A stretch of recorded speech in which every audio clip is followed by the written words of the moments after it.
Meus irmãos queridos, que alegria poder vê-los novamente no nosso espaço físico da Sociedade Espírita Paz, Amor e Luz.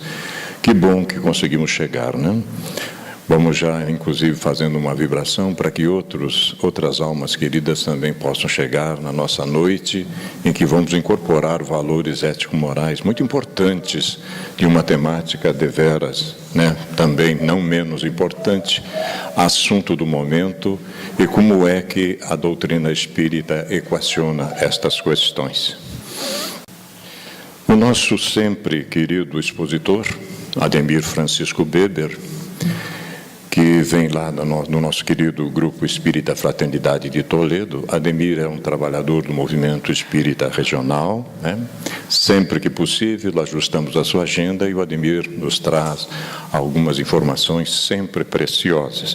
E nesta noite ele vai trabalhar esta temática da depressão. Nós vamos fazer a nossa prece, em seguida uma leitura introdutória que guarda relação com a temática, e o Ademir nos conduzirá então nesta reflexão. Unamos-nos em pensamento, por favor. Senhor da vida, Pai amantíssimo de todos nós, que um dia, no longínquo tempo, na nossa retaguarda, lançados à vida fomos simples ignorantes, e de existência em existência, evoluindo passo a passo, muito lentamente, mas sempre em caminho ascensional, chegamos enfim à idade da razão. E hoje temos consciência plena da nossa natureza de espíritos imortais e, fundamentalmente, a nossa responsabilidade que nos toca como filhos do vosso amor na obra imensa da criação. Desejamos sim, Pai amado, colaborar sobremaneira, obviamente começando por nós mesmos, dando o exemplo, desabrochando os nossos dons divinos, herança da vossa compaixão imensa, e desta maneira, sem sombra de dúvida, acelerando o nosso processo de redenção. Abençoa, portanto, a nossa proposição, que os vossos mensageiros maiores inspirem o nosso condutor, para que essa reflexão da noite guarde profunda ressonância nos nossos corações. Que assim seja, Senhor. A lição 86 da obra Fonte Viva, de autoria do benfeitor Emmanuel, pelas mãos abençoadas de Francisco Cândido Xavier, trata de estás doente? O benfeitor comenta um versículo de Tiago 5,15, e a oração da fé salvará o doente e o Senhor o levantará. Diz o nosso amado benfeitor: todas as criaturas humanas adoecem, todavia são raros aqueles que cogitam de cura real. Se te encontras enfermo, não acredites que a ação medicamentosa, através da boca ou dos poros, te possa restaurar integralmente. O comprimido ajuda, a injeção melhora, entretanto nunca te esqueças de que os verdadeiros males procedem do coração. A mente é fonte criadora. A vida, pouco a pouco, plasma em torno de teus passos aquilo que desejas. De que vale a medicação exterior se prossegues triste, acabrunhado ou insubmisso? De outras vezes pede o socorro de médicos humanos ou de benfeitores espirituais, mas ao surgirem as primeiras melhoras, abandonas o remédio ou o conselho salutar e voltas aos mesmos abusos que te conduziram à enfermidade. Como regenerar a saúde se perdes longas horas na posição da cólera ou do desânimo? A indignação rara, quando justa e construtiva no interesse geral, é sempre um bem, quando sabemos orientá-la em serviços de elevação. Contudo, a indignação diária, a propósito de tudo, de todos e de nós mesmos, é um hábito pernicioso de consequências imprevisíveis. O desalento, por sua vez, é clima anestesiante que entorpece e destrói. E que falar da maledicência ou da inutilidade com as quais despende tempo valioso e longo em conversação infrutífera, extinguindo as tuas forças? Que gênio milagroso te doará o equilíbrio orgânico se não sabes calar, nem desculpar, se não ajudas, nem compreendes, se não te humilhas para os desígnios superiores, nem procuras harmonia com os homens? Por mais se apressem socorristas da terra e do plano espiritual em teu favor, devora as próprias energias, vítima imprevidente do suicídio indireto. Se estás doente, meu amigo, acima de qualquer medicação, aprende a orar e a entender, a auxiliar e a preparar o coração para a grande mudança.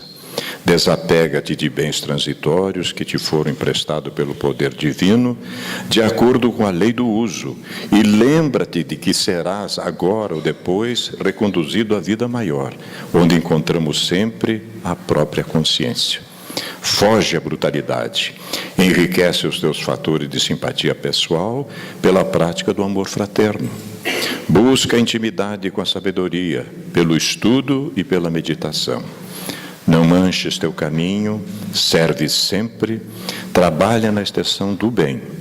Guarda a lealdade ao ideal superior que te ilumina o coração e permanece convicto de que, se cultivas a oração da fé viva, em todos os teus passos aqui ou além, o Senhor te levantará. Veja, meus amigos, que realmente a introdução é muito importante, mas nós vamos agora nos iluminar muito mais ainda a respeito desse tema de capital importância, conduzido sempre com bom senso e lucidez pelo nosso querido Ademir. Honrados, vamos ouvi-lo. Meus irmãos, muita paz. Estamos rogando a Jesus que nos abençoe, possibilitando nos momentos agradáveis de reflexão acerca da doutrina espírita, no tema que nós nos propomos falar nessa noite.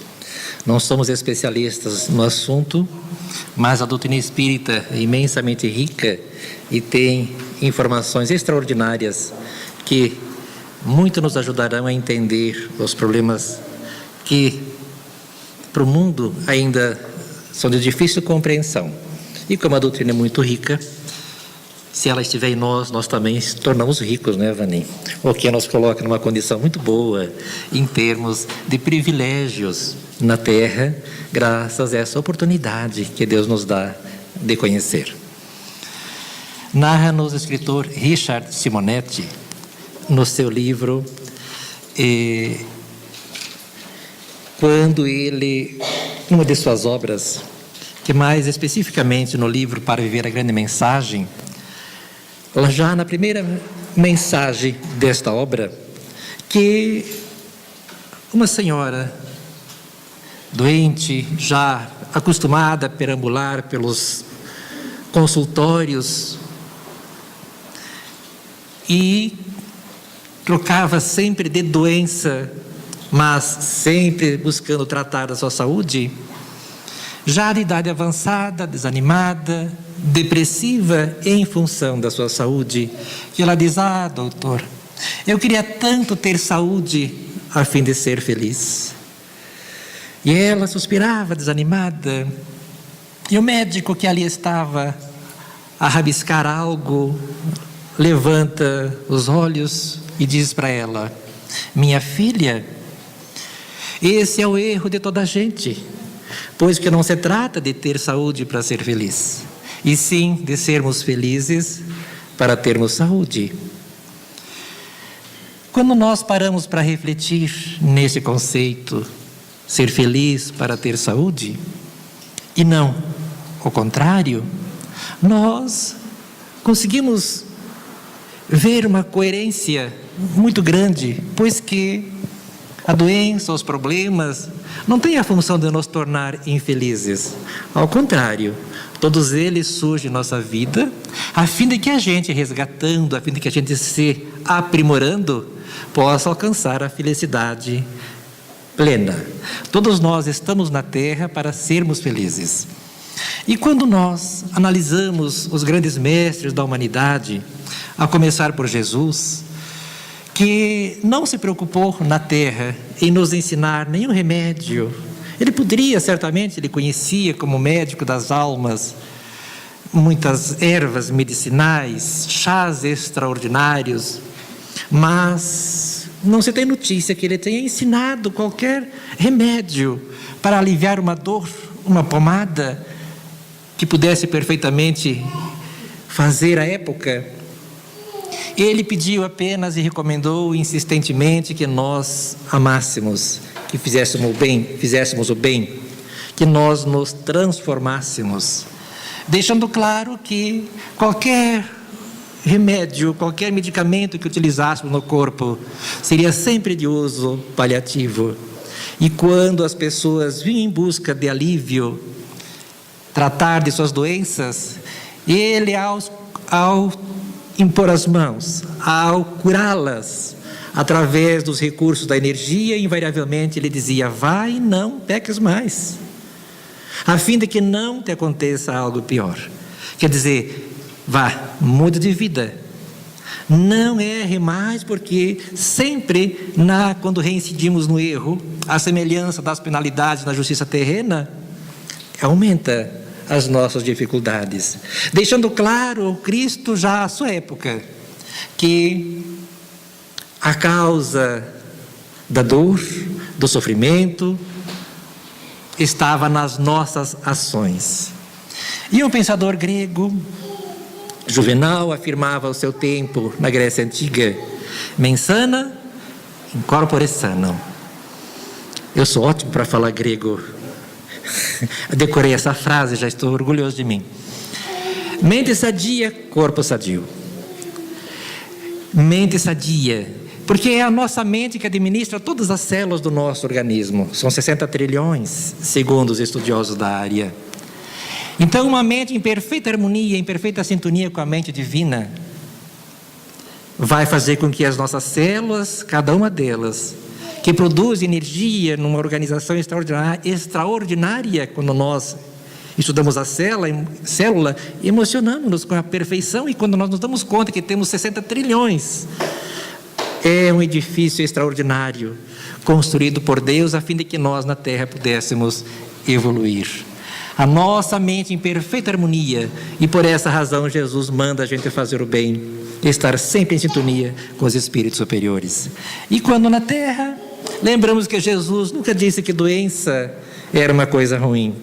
Ao contrário, ele, em vez de maldizer a dor, ele dizia: bem-aventurados que choram.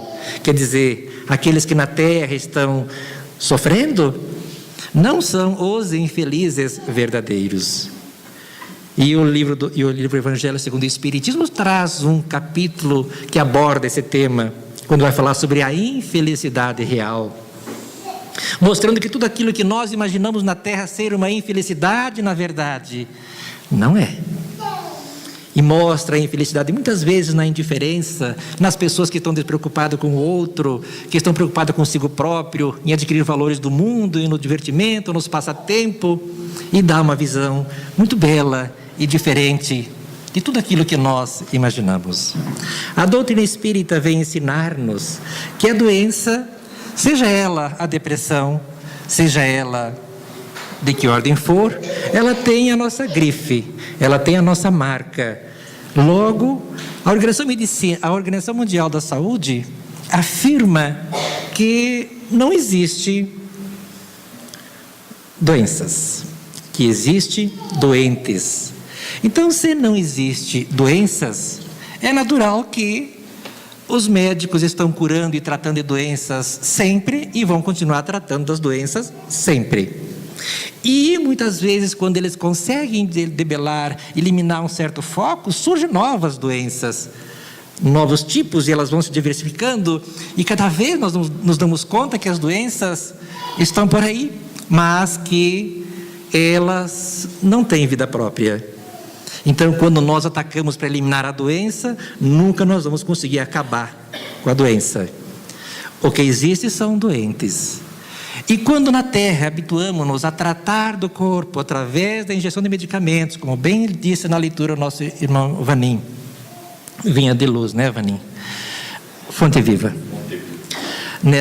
Nesse texto extraordinário do Espírito Emmanuel, que aborda esta questão de forma muito, muito bonita, damos-nos conta que no mundo espiritual, aquelas pessoas que já atravessaram os portais além-túmulo, que já não têm mais um corpo físico para tratar, continuam doentes no mundo espiritual, porque eles preocuparam-se em tratar do corpo, sem se dar conta de que nós não somos corpos. Então, quando há um problema, nós temos que atacar a raiz do problema. A doutrina espírita vem trazer uma contribuição extraordinária, que só a doutrina espírita, até onde eu consegui entender nos meus estudos até hoje, traz essas informações precisas e preciosas, mostrando que nós não somos, nós estamos doentes em função da debilidade, da fragilidade que nós reencarnamos com ela em função de débitos do passado, adquirimos fragilizando-nos aqui nessa existência. Mas que quando nós preocupamos em tratar a doença, não vamos conseguir porque ela não existe. Assim como temos que ter uma diferença entre o criminoso e o crime, o sujo e a sujeira. Se o sujeito está com o corpo sujo, então ele vai acabar com toda a sujeira do mundo para que ele possa limpar-se. Não é melhor ele entender como fazer para não sujar-se? Ou se nós temos que acabar, a terra nos suja o nosso corpo, então nós vamos ter que acabar com a terra do planeta inteiro, para que não haja sujeira mais, a fim de que a gente não se suje. Não, é melhor nós nos organizar, saber usar os recursos próprios, banhar-nos, a fim de que a gente não suje-se e mantenha-se sujo. Assim é as doenças. Quando nós tratamos o doente, nós aprendemos como fazer, como agir, a fim de que nós não nos tornamos frágeis às várias doenças do mundo. A doutrina espírita é contra a pena de morte, porque matando o criminoso, no mundo espiritual ele continua sendo criminoso, não acaba com o problema. Vamos matar todos os criminosos do planeta para acabar com o crime, acabar com o mal da terra. Ingenuidade, porque eles serão criminosos invisíveis e serão muito mais perigosos do que os visíveis, porque os invisíveis conseguem fragilizar-nos, puxar-nos literalmente o tapete nas nossas fragilidades morais, enquanto que os visíveis nós podemos nos prevenir. Então, se eles vêm para a Terra, é para se tratar, também a nível espiritual, com relação às nossas doenças, com relação à depressão. Dizem pesquisas que quase 30% ou serão depressivos, mostrando que é uma pandemia. E curiosamente a obsessão obedece mais ou menos às mesmas estatísticas, mostrando que muitos casos que são identificados como depressão, via de regra, são obsessão. E aí a doutrina espírita mostra a necessidade de nós tratarmos sim, buscarmos recursos com a medicina. Os médicos estão aí para dar-nos suporte. De forma alguma a doutrina espírita vai dizer, não, vamos tratar-se no centro espírita, que eu passe, porque mesmo que seja uma obsessão, os médicos farão a parte deles. Mas quando nós tratamos apenas do corpo, ficaremos doentes, dependentes daqueles remédios, a encarnação inteira. E ao chegar no mundo espiritual, vamos nos surpreender ainda depressivos. Só que lá não vai ter remedinho, né? O máximo que André Luiz recebeu quando chegou no nosso lar foi água fluidificada. E teve que se contentar com a aplicação de energia. E teve a orientação para que... e lá ele ficou conhecendo a água da paz, que Chico Xavier já havia utilizado na Terra em dados momentos, que é aquela água que quando a pessoa tem vontade de falar as besteiras, põe a água na boca e não engole, e fica quietinho. Então ele conheceu esse recurso também no mundo espiritual, mas tratando-se através da evangelioterapia, a mudança de postura. Trouxemos algumas informações que para nós podermos direcionar o nosso pensamento. Aqui nós temos uma questão do Livro dos Espíritos, de forma bem direta, bem objetiva.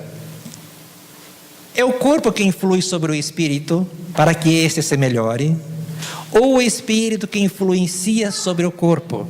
Vejamos a resposta, que também bem direta. Teu espírito é tudo, teu corpo é simples veste que apodrece. Eis tudo.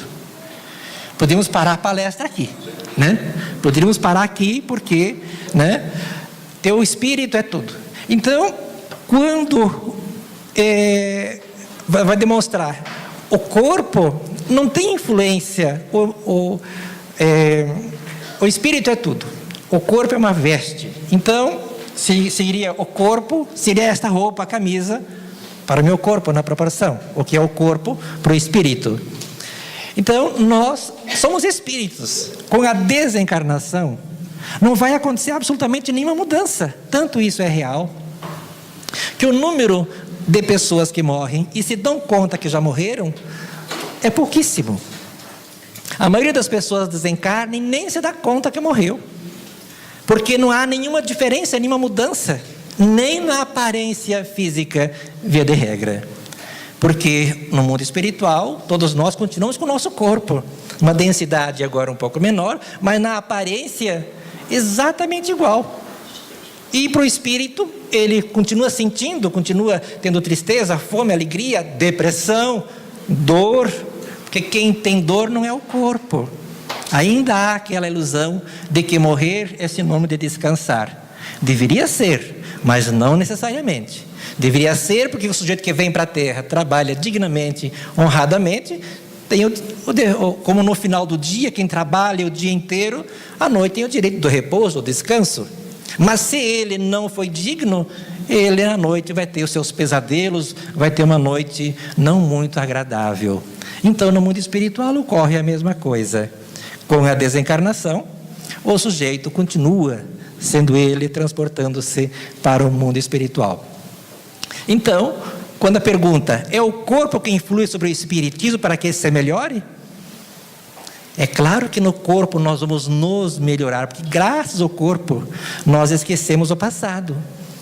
E temos a ilusão dessa nova vida, na verdade não é uma ilusão, é de fato uma nova vida, uma nova oportunidade, sem que a essência do que somos desapareça.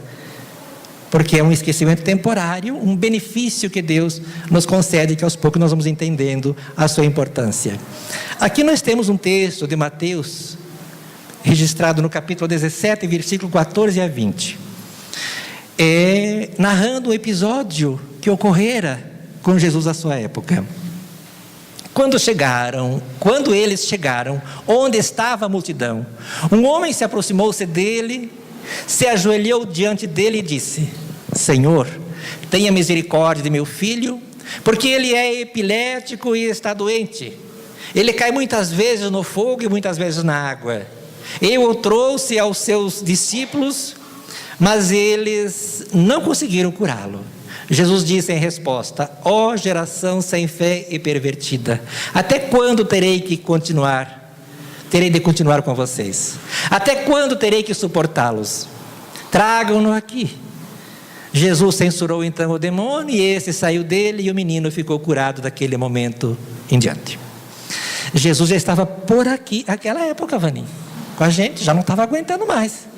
Agora a gente fica imaginando, depois de 2000 anos, se nós cruzar o caminho dele, o que ele diria quando a gente vê, quando nós nos deparamos com um simples caso de epilepsia, e nós temos que, Jesus, vem aqui, a gente não dá conta do recado. Ele vai dizer o que para a gente, né? Então, um caso de epilepsia, mostrando, aqui ainda é um mistério para a medicina, mas a doutrina espírita já consegue compreender os processos de obsessão, que o sujeito cai epilético, baba, se contorce, e às vezes é apenas o espírito que se ausenta do corpo, muitas vezes por uma pressão ou outra da presença do espírito inimigo, que no caso aqui fica bem evidente, coisas que acontecem no dia a dia hoje, mostrando de forma simples Jesus tratando e resolvendo o problema. Aqui ele mostra o caso que o sujeito que estava em alto e baixo, dá a impressão aqui que é o bipolar, que é aquela pessoa que tanto fica exaltado, fica feliz, fica triste, os extremos, de forma bastante brutal. E Jesus resolve o problema com certa facilidade. Cai muitas vezes na água, cai muitas vezes no fogo. As pessoas que não têm uma linha de equilíbrio no seu comportamento se exaltam. Um problema de ordem espiritual simples. Quando nós vamos ver os sintomas da depressão, nós temos a impressão que estamos vendo os sintomas da obsessão. Então nós vamos buscar o recurso da medicina, sem deixar o recurso que a doutrina espírita nos proporciona. De onde nasce o desgosto da vida que, sem motivos plausíveis, se apodera de certos indivíduos? Uma pergunta interessante, né? De onde é que é? Como que, se eu está tudo bem comigo, de repente eu penso em suicídio? Como nós temos visto pelo mundo afora. Dá a impressão que é moda, pessoas famosas, pessoas que têm tudo que nós gostaríamos de ter em termos de fama, popularidade, dinheiro, recurso, de repente descobre, suicidou-se. Através da droga, através do acorde, através de vários recursos, como se possível fosse. Nossa irmã Vaninha abordou agora, comentou, esse senhor Marlon, né, que vai vir para falar mais especificamente sobre isso. Deus sendo perfeito, não pode ele ter feito algo perfeito e nem provisório. Deus não faz coisas para jogar fora. E nós somos filhos de Deus, criados por Ele. Como é que eu vou conseguir desmanchar algo que um ser perfeito fez, sendo eu tão imperfeito? Não tem como eu me destruir. Eu posso destruir a roupa, posso rasgar a roupa. Meu corpo é a roupa do espírito, mas jamais deixar de viver, né? Então, de onde é que nasce desgosto da vida sem motivo plausível? De repente a gente acorda triste, depressivo, angustiado. Onde está a razão? Vamos ver. Efeito da ociosidade, da falta de fé e também da saciedade.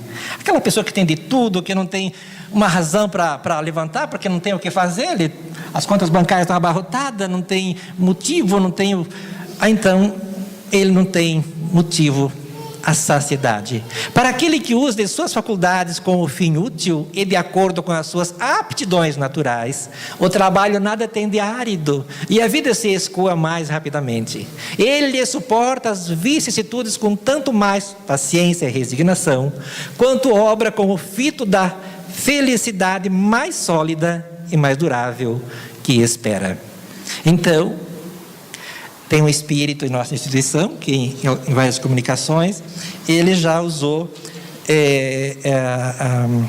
uma frase dizendo assim, que o trabalho é o remédio para todos os males, né?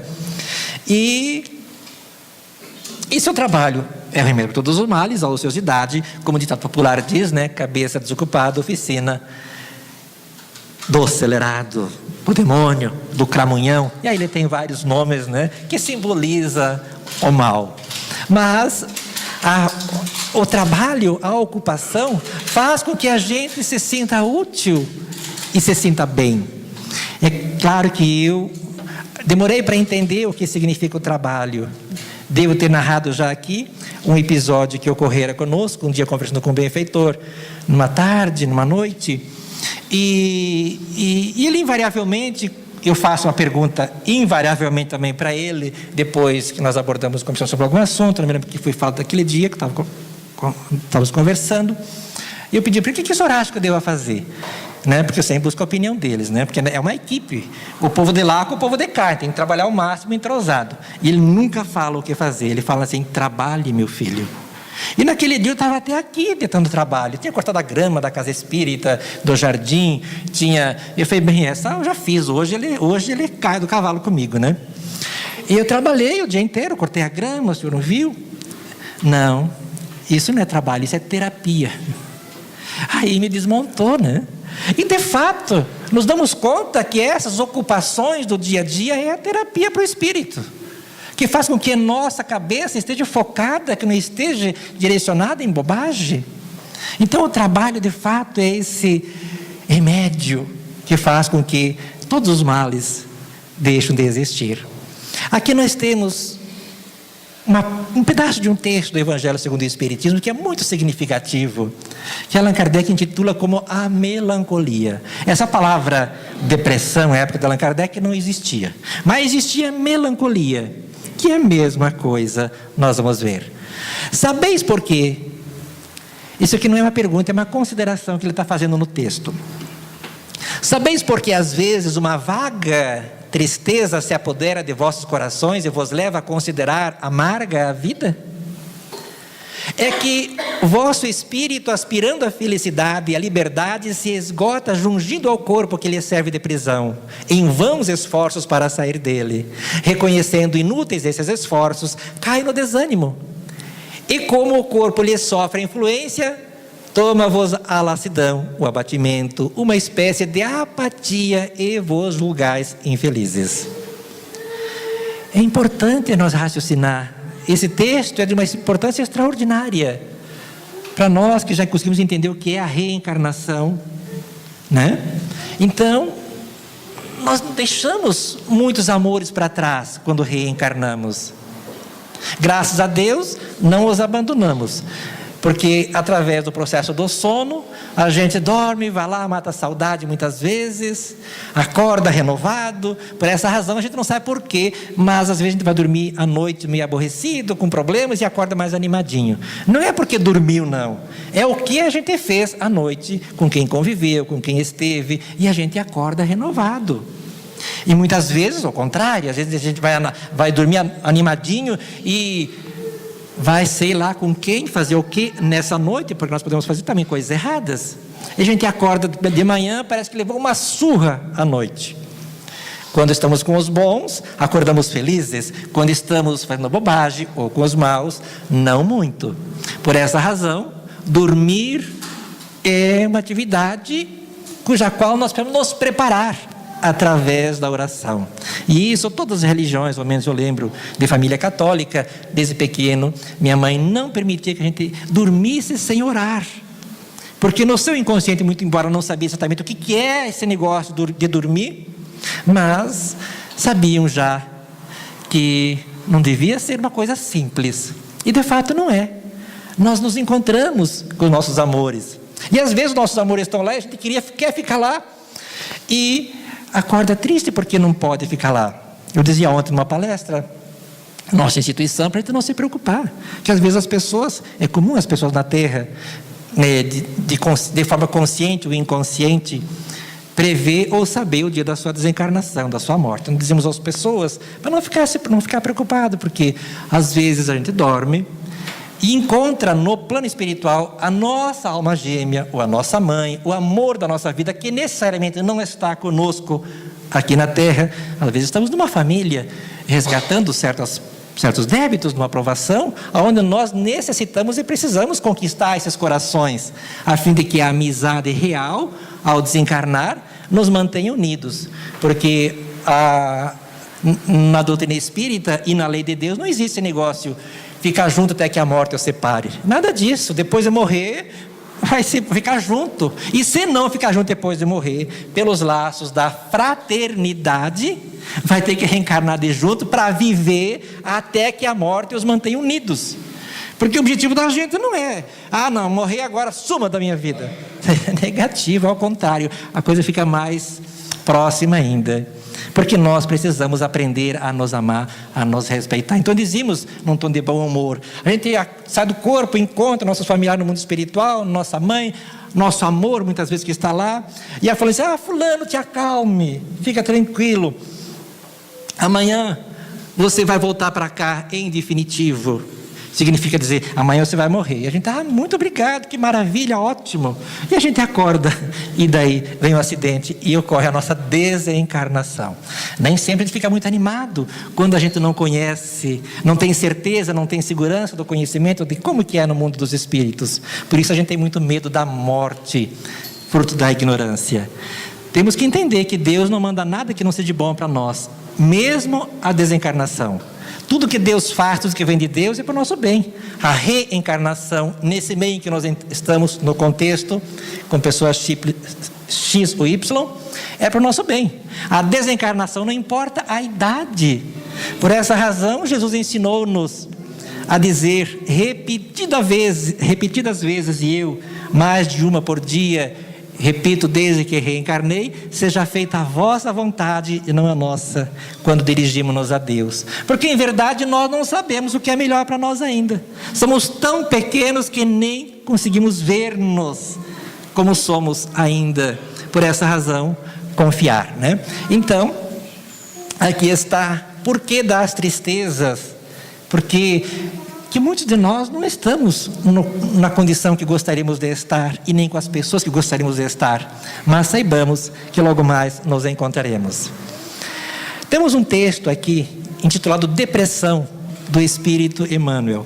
Curiosamente, os espíritos, assim como Jesus, assim como os grandes mestres da humanidade, quando vai falar sobre esses temas, eles nunca indicam: toma tal pílula, tal remédio, tal comprimido. Não, eles mandam a gente mudar de vida, porque se nós estamos no bem, atuando no bem, os companheiros também são bons. Nossa consciência em perfeita harmonia vai gerenciar os 60 trilhões de células também, de forma que nenhuma saia do seu campo de ação. Então temos aqui do Espírito Emmanuel: se trazes o espírito agoniado por sensação de pessimismo e tristeza, concede ligeira pausa a ti mesmo no capítulo das próprias aflições, a fim de raciocinar. Quer dizer, pare e vamos pensar, vamos avaliar. Porque se tudo é harmonia e é natureza, por que eu estou em desarmonia comigo mesmo? Vamos ver o que tem de errado. E aí propõe o Espírito Emmanuel, colocando aqui um tratado de sanidade espiritual e naturalmente mental. Se alguém te ofendeu, desculpa. Simples assim. Nada de dizer: eu não consigo perdoar. Se Jesus mandou perdoar, a não ser que ele não estava bem da cabeça, nós podemos. Não há ninguém que não possa perdoar, que não possa respeitar, que não possa dar oportunidade. Se ele falou, mandou fazer, faça, né? Se feriste alguém, reconsidera a própria atitude. Contratempos do mundo estarão constantemente no mundo onde estiveres. Parentes difíceis repontam de todo o núcleo familiar. Trabalho é a lei do universo. Disciplina é alicerce da educação. Então, a situação, problema que poderíamos deixar triste, depressivo, tudo isso é para nos enriquecer, para fazer a nossa musculatura espiritual. Nada de nós recuar diante das dificuldades. Ao contrário, isso nos faz forte. Se alguém nos atira uma pedra, disse-nos um benfeitor uma vez, nada de devolver a pedrada. Faça dela a tua construção. Quer dizer, utilize em teu benefício. Tire partido da situação. Continua o Espírito Emmanuel. Circunstâncias constrangedoras assemelham-se a nuvens que aparecem no firmamento de qualquer clima. Incompreensões com relação a caminhos e decisões que se adotem são empeços e desafios na experiência de quantos desejem equilíbrio e trabalho. Agradar a todos ao mesmo tempo é realização impossível. Separações e renovações representam imperativos inevitáveis do progresso espiritual.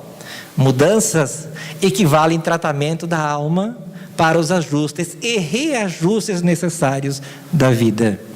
Então ele vai aqui colocando regras, mas ele está falando de depressão. Curiosamente, não mandou nós tomar nada até agora, né? Conflitos íntimos atingem toda criatura que aspire a elevar-se. Fracassos de hoje são lições para os acertos de amanhã. Problemas enxameiam a existência de todos aqueles que não se acomodam com a estagnação. Compreendendo a realidade de toda pessoa que anseia por felicidade e paz, aperfeiçoamento e renovação, toda vez que sugestões de desânimos nos visite a alma, retifiquemos em nós o que deva ser corrigido e, abraçando o trabalho que a vida nos deu a realizar, prossigamos à frente. Então, veja que ele está propondo, do Espírito Emmanuel, depressão, do livro Coragem, né? Bem sugestivo. Coragem é um livro extraordinário de mensagem do Espírito Emmanuel, psicografia naturalmente de Chico Xavier. Quando nós falamos da medicina, um benfeitor, no livro Favos de Luz, vai afirmar, do médium João Nunes Maia, esta obra, que a medicina do futuro é a psicologia, que no futuro os médicos vão curar conversando, uma vez que injetando medicamentos no sujeito, no corpo, nas vísceras, não altera a nossa realidade espiritual. Agora, conversando, orientando, mostrando como nos dirigir, isso altera. De forma alguma a doutrina fala assim, não, você não precisa buscar recurso médico. Precisamos ainda. Mas entendendo, como bem disse o Espírito Emmanuel, no livro que o nosso irmão Vanem leu, são recursos paliativos. É a muleta para nos manter em pé. É a estrutura para o edifício não cair, o calço. E nós vamos nos dar conta de que muitas pessoas, estando hospitalizadas, às vezes 2 pessoas com a mesma doença, o médico trata de uma com o mesmo remédio que trata a outra, uma fica boa e a outra não fica boa. Ocorre ali a gripe, as gripes terríveis que estão acontecendo, e vai lá interna as pessoas com o mesmo problema, o mesmo quadro clínico. Uma se recupera, a outra não. Porque o hospital é sala de espera do mundo espiritual, gente. Ou passa para lá ou volta para cá. Então, quando nós estamos no hospital, na UTI mais especificamente, né, temos toda a chance de continuar aqui, de nos comprometer, de nos organizar, de buscar recursos com as esferas superiores e permanecer na terra, onde a gente faz um acordo com Deus. Parece estranha a palavra, mas a oração é um acordo que a gente faz com Deus. Quando a gente conversa com Deus assim, Pai nosso, né, enaltece Ele, reconhece sua grandeza, e vai conversando, perdoa nossas dívidas, assim como nós perdoamos quem nos deve. É um acordo. Nós estamos combinando um acerto aqui entre nós e eles, né? Me socorra, me ajuda, que eu vou mudar. Nós estamos nos comprometendo e Deus quer que a gente assuma esse compromisso. Nós reencarnamos com esse compromisso. Então nós vamos, quando a gente imagina muitas vezes que é rezar, orar pelos outros, temos que orar um pelo outro, sim. É recomendado, é de suma importância. Mas, assim como quando a gente dá um presente ao outro, só beneficia o outro se ele pegar isso para ele e fazer bom uso, da mesma forma, a oração. Agora, quando nós oramos, nós sempre nos promovemos. O outro, quem recebe as preces, nós vamos ver o caso curioso de André Luiz, sempre citado por nós, que desencarnou, chegou no mundo espiritual e inteligente, esclarecido que era, logo percebeu que estava morto, que havia desencarnado. Compreendeu perfeitamente que morre. O que ele não conseguia compreender é por que é que ninguém o socorria. Mas ele era um médico, uma pessoa célebre na terra. Por que a indiferença? Por que ele foi abandonado naquele lugar imundo, chamado por ele mesmo mais tarde de umbral, regiões de sofrimento, dor, onde ele não tinha, para diminuir a sede, eu sou privilegiado, ele tinha que sorver lama para diminuir a sede. Ele próprio narra. E aí ele ficou 1 ano pedindo socorro, me ajuda, onde é que está o povo empregado, porque ele tinha na terra uma condição privilegiada, muito bem de vida, um médico muito respeitado e conceituado, alta sociedade, como todo médico à época, e exigiu, impôs, pediu, e nada do povo socorrer ele. Passou 1 ano, passou 2 anos, e é claro que ele, revoltado, não compreendendo como que as pessoas pudessem não valorizá-lo, não dar importância ao nível social, compatível com o nível social que ele vivia. 3 anos, 4 anos, quase 9 anos. Aí ele abaixa a crista, como se diz no português popular, e agora dirige-se a Deus, não mais como um médico que exige, mas como um ser humano que reconhece que errou e roga humildemente através da prece, como já havia feito anteriormente. E de imediato, porque agora ele no seu mundo interior, demonstrou a predisposição para mudar, imediatamente ele foi socorrido. Significa dizer que durante esses 9 anos, a esposa, as filhas, a mãe dele que habitava as esferas superiores, nunca tinha orado por ele? Será que nesses 9 anos, Dona Laura, sua mãe, espírito superior, iluminado, ficou de braço cruzado indiferente? Não. Todos que amavam ele nesse tempo todo estavam orando, irradiando boas coisas, socorrendo, mas ele não estava, ele estava indiferente.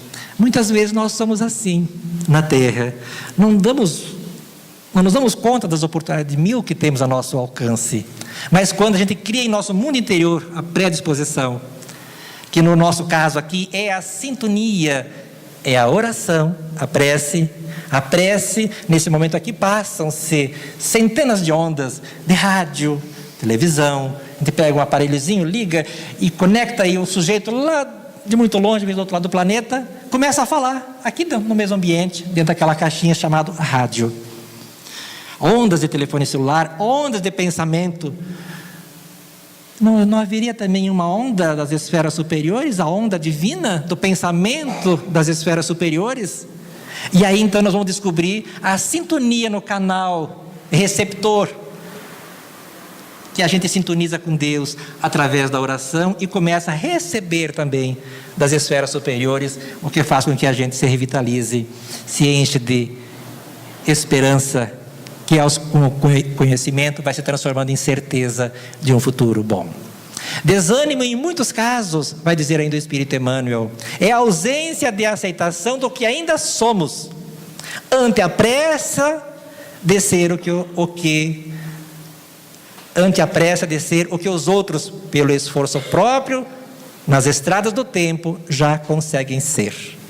Ele quer dizer que às vezes nós ficamos desanimados porque invejamos os outros. Nós não conseguimos aceitar-nos, nos amar do jeito que somos. Então é necessário que a gente se aceite como é e lute de forma honesta, íntegra, porque Deus não colocando limite em nosso crescimento, nós podemos crescer tanto quanto quisermos, desde que de forma cristã. Ainda Emmanuel, se te encontras de espírito ilhado na solidão, recorda que as portas da alma unicamente se abrem de dentro para fora. É por esta razão que o espírito André Luiz não foi socorrido antes, porque precisava dele, a chave estava com ele, não é de fora para dentro, nem alguém que nos modifique. É necessário que a gente faça essa predisposição, a fim de que a gente tenha saúde de forma integral. Maria Dolores, na sua poesia, adivinha qual é o título da poesia? Depressão. Mas olha o que ela vai falar quando ela estabelece aqui uma receita para curar qualquer depressão. Qualquer depressão, esta é a receita. Dizes que sofre angústia, até mesmo quando em casa, que a tua dor extravasa nas cinzas da depressão, que não suportas a vida, nem te desgarra do tédio, o fantasma cujo assédio afirma que tudo é vão. Perto da rua em que moras, há uma viúva esquecida, guardando o avô quase sem vida e 3 filhinhos no lar. Doente serve em hotel, trabalha na rouparia, buscando o pão de cada dia, sem tempo para chorar. Não longe, triste mulher, num cubículo apertado, chora o esposo assassinado, que era guarda de armazém. Tem 2 filhinhos de colo, por enquanto ainda não sabe o que deve fazer da existência, espera pela essência, pela assistência dos que trabalham no bem. Um paralítico cego, numa esteira de barbante, implora mais adiante quem lhe dê água a beber. Ninguém atende, ele grita na penúria que o consome. Tem sede, febre, tem fome, sobretudo quer comer. Depressão? Alma querida, se tens apenas tristeza, se te sentes indefesa, cura a mágoa e de sabor, sai de ti, contra a mágoa e de sabor, sai de ti mesma e auxilia aos que mais sofrem na estrada, a depressão é curada pelo trabalho do amor. Depressão é o título, né, do livro Dádivas de Amor, Maria Dolores. Quem traz-nos essas informações são pessoas que conhecem do assunto, os mestres da humanidade, como Espírito Emmanuel, Maria Dolores, poetisa, Chico Xavier, o médium. Curiosamente, assim como Jesus não disse, busque tal médico, faça tal tratamento. Não. Então, se Deus colocasse em nossa vida um problema, mas não colocasse a cura, a solução ao alcance de nossas mãos, o problema da nossa dor estaria em Deus. A cura estaria nas mãos dele, não em nossas. Então, na verdade, Deus colocou. Temos dificuldade, mas o remédio está ao nosso alcance. Por que os benfeitores dizem, e qual seria o efeito mágico de eu ir ao encontro do outro? É eu me dar oportunidade. Quando eu perdoo, quando eu amo, quando eu me preocupo com o outro, eu dou menos importância, deixo de dar tanta importância para o meu problema. Sintonizo através da minha ação, que é uma forma de orar, muito mais do que palavra, quando socorremos o bem, mantemos-nos sintonizados com as esferas superiores. A nossa mente, em perfeita harmonia, começa a colocar em ordem nossas células. Passamos a ver um sentido e uma lógica na vida. E é claro, a felicidade será simples consequência. Que Deus nos abençoe, nos dando a paz. Obrigado, Vaninho.